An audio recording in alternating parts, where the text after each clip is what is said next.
Walking into my house, the atmosphere felt unsettlingly silent, a stark contrast to the vibrant surprise I had imagined all day.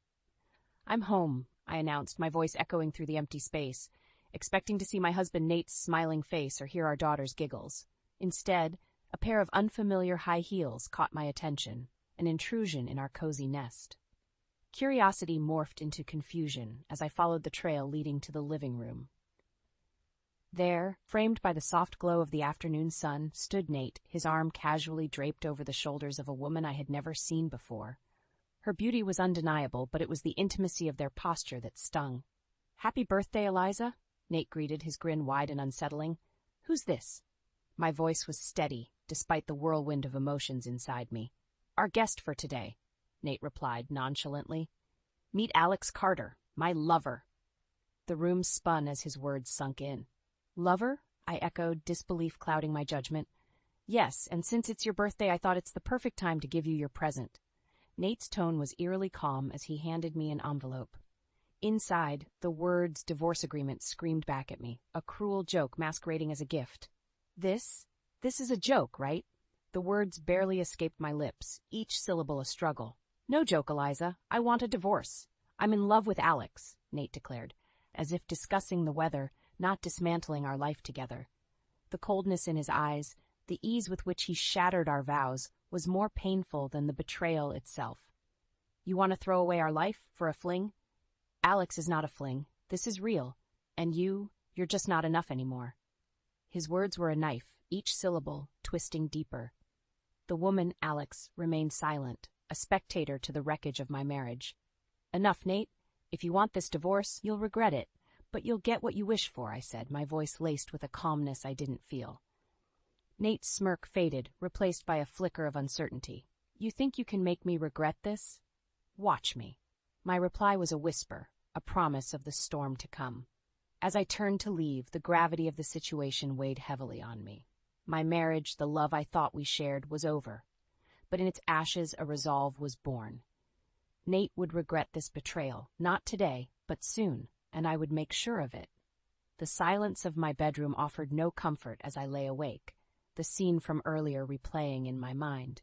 The audacity of Nate's betrayal, his cruel unveiling of his affair on my birthday, was a wound that festered with each passing second. But it was his next actions that solidified my resolve for revenge. The morning after the revelation, Nate had the nerve to sit at the breakfast table as if nothing had happened. He poured himself coffee, the normalcy of the act a slap in my face. Alex was nowhere to be seen, but her presence lingered like a bad smell. "Nate," I started, my voice steady despite the turmoil inside. "You really think you can just replace me with her? And on my birthday?" He shrugged, a gesture so filled with indifference it fueled my anger. Timing was coincidental. "But yes, I think Alex and I will be very happy." "Happy?" I scoffed. "You destroy our family for a fling, and you think you'll be happy?" "Alex is not a fling," Nate snapped, his facade slipping for the first time. "She understands me, unlike you." "Understands you? Or flatters your ego?" I retorted, unable to keep the bitterness from my voice. Nate's eyes narrowed. "What would you know about understanding? You're just convenient."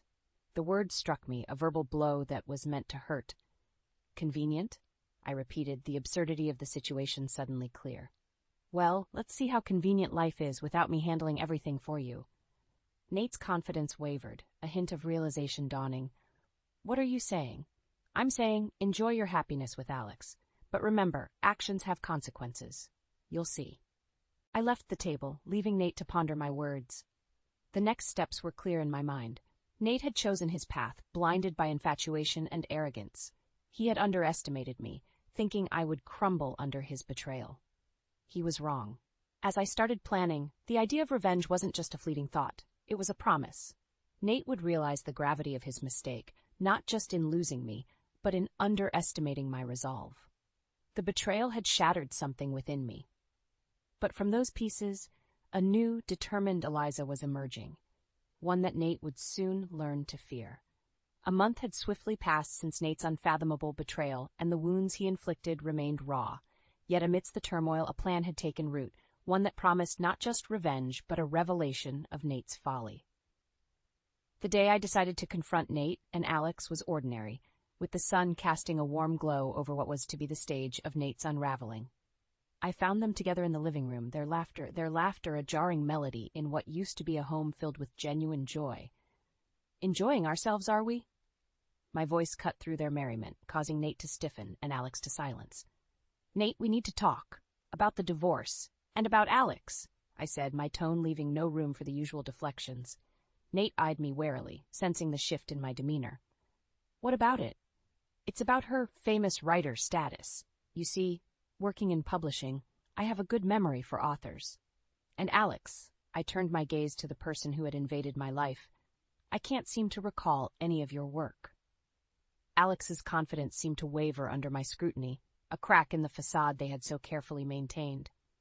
Nate, however, laughed off my accusation. You think you know every writer out there? I know enough to recognize a lie when I see one, I retorted sharply. Nate's amusement faded, replaced by a flicker of concern.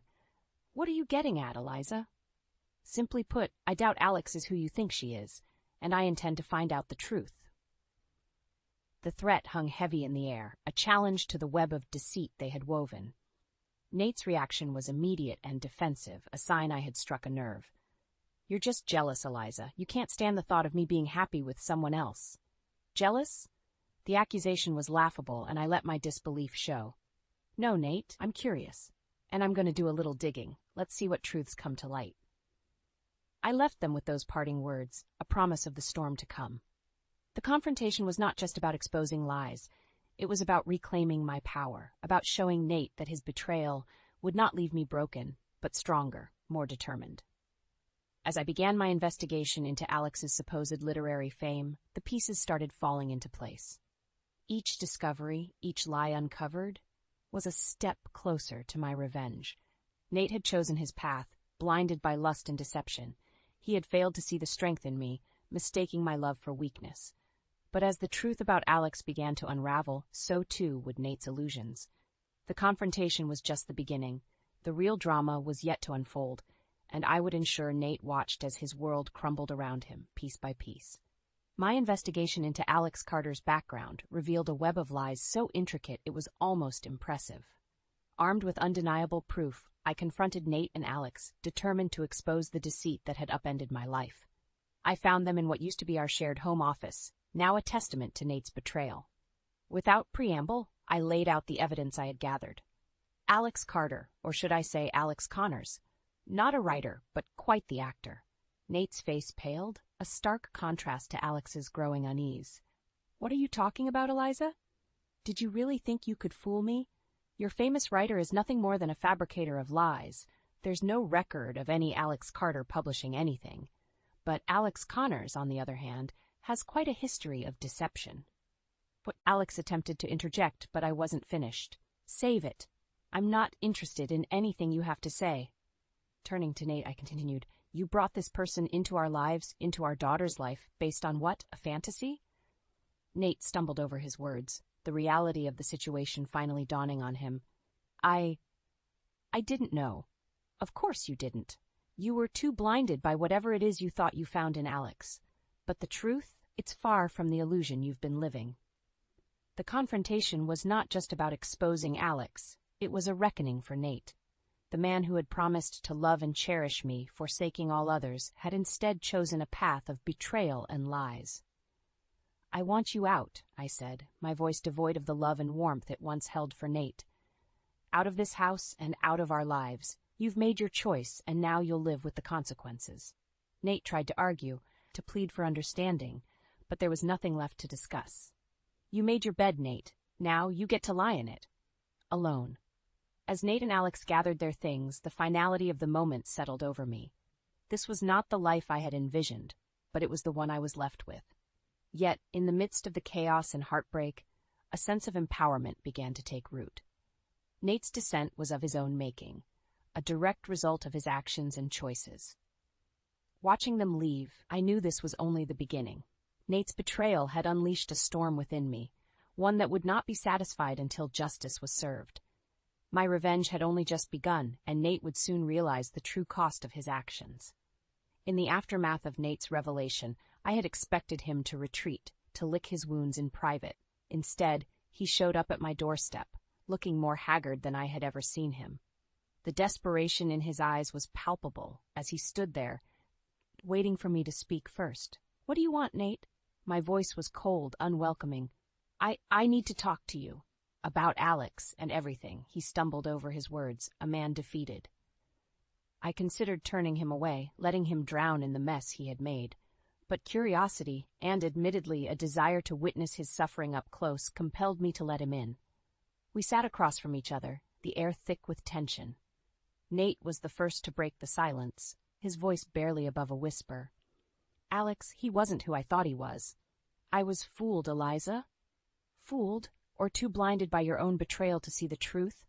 I couldn't help the bitterness that seeped into my words. It was all a lie, his identity, his story. I don't even know who he is anymore. "And you think this confession changes anything between us?" Nate looked down, shame etched into every line of his face. "I know I've made unforgivable mistakes, but Eliza, you have to believe me. I was deceived." The conversation was a farce, a pathetic attempt by Nate to garner sympathy where none was due. But as much as I despised him for what he had done, I couldn't ignore the implications of his deceit. "So, what do you plan to do now? Crawl back to the life you so carelessly threw away?" Nate's eyes met mine, a flicker of hope in their depths. I was hoping we could start over, maybe not as a couple, but as friends?" The suggestion was laughable. Friends after everything he had done? "Nate, you destroyed our family. You chose Alex over your own wife and daughter, and now you come here seeking friendship?" I know it's a lot to ask, but I don't know where else to turn." The pathetic sight of him, a man broken by his own choices, stirred something in me. Not pity, but a resolve to see this revenge through to the end. "Nate, you need to leave. There's nothing for you here. Not anymore." He nodded, a man resigned to his fate, and stood to leave. But before he could reach the door, I stopped him with a final thought. "Let this be a lesson, Nate. You can't play with people's lives and expect to walk away unscathed. Karma always finds a way." With that, Nate walked out of my life, leaving behind a trail of destruction and a path to a new beginning for me. His exposure was complete, his illusions shattered, and as for me, the next chapter of my life was just beginning, one where I would rebuild stronger, wiser, and without the shadow of Nate's betrayal hanging over me. As the door closed behind him, I felt a sense of closure. The drama and revenge had played out, leaving behind a lesson in its wake. For Nate, a future filled with regret. And for me, a world of possibilities, free from the chains of a love that had turned toxic. The story of Nate and Alex was a cautionary tale, one that would serve as a reminder of the price of deceit. And as I looked ahead, I knew that the best revenge was not just in the suffering of those who had wronged me, but in the life I would build from the ashes of their betrayal. The days following Nate's departure were filled with a quiet that spoke volumes. It was the calm after the storm, a peace I had longed for yet felt oddly unsettling. The final act of my revenge was nearing, the stage set for a confrontation that would seal Nate's fate and liberate me from the past. I was sorting through the last of Nate's belongings, a symbolic gesture of closure, when the doorbell rang. Standing on my doorstep was not Nate, as I had half expected, but Alex, no longer the confident interloper but a figure of confusion and regret. "Eliza, may I come in?" Alex's voice was timid, a stark contrast to the boldness I had witnessed before. I hesitated, my initial instinct to shut the door in his face, but the desire for answers, for an understanding of the role Alex had played in this sordid tale stayed my hand. Inside, Alex sat awkwardly, a man out of place in a home that had once been filled with laughter and love. I owe you an apology," Alex began, his gaze fixed on the floor. "For everything." "An apology?" I echoed, the words sounding hollow. "Do you even understand what you've done?" Alex flinched, the weight of his actions a visible burden. I realized now I was a tool in Nate's game. I believed his lies, just as you did. The confession was unexpected, a glimpse into the complexity of the situation I hadn't considered. "You were fooled by him too?" "Yes. I thought we had something real, but I was just convenient, for lack of a better word." The irony of the situation was not lost on me. Alex, much like myself, had been deceived by Nate's facade. But while my pain stemmed from a betrayal of vows, Alex's was born of a misplaced trust. "And now?" I asked, curiosity overcoming my resentment. Now I'm left with nothing. No Nate, no future, just the fallout of a relationship built on lies. The conversation was a revelation, the lines between victim and villain blurred. Alex's role in my story was not as clear-cut as I had believed, his presence not the cause of my suffering, but a symptom of Nate's deceit. You know, Alex, I spent so long blaming you, hating you for what happened, but now, I see that we were both pawns in Nate's game. Alex looked up, his eyes meeting mine for the first time since he had entered. I never meant to hurt you, Eliza. I hope you can believe that. I do, I replied, the truth of the statement surprising even myself. And I hope you can move on from this, learn from it as I have. As Alex stood to leave, there was a mutual understanding between us, an acknowledgement of the pain we had shared and the strength found in its wake. Thank you, Eliza, for listening, and for the forgiveness I don't deserve. With that, Alex walked out of my life, leaving behind a story of love, betrayal, and the search for redemption. And as I watched him go, I realized that the best revenge was not in the suffering inflicted on those who wrong us, but in the grace we find within ourselves to move beyond the pain. The fallout of Nate's betrayal had brought me to the lowest point in my life, but it had also shown me the resilience of the human spirit, the capacity for forgiveness, and the endless possibilities that lay on the other side of forgiveness. My story with Nate had ended, but my journey was just beginning, a journey of healing, discovery, and newfound freedom. And as the door closed behind Alex, I felt a chapter of my life closing with it, making way for a new beginning, one where the scars of the past would no longer define my future.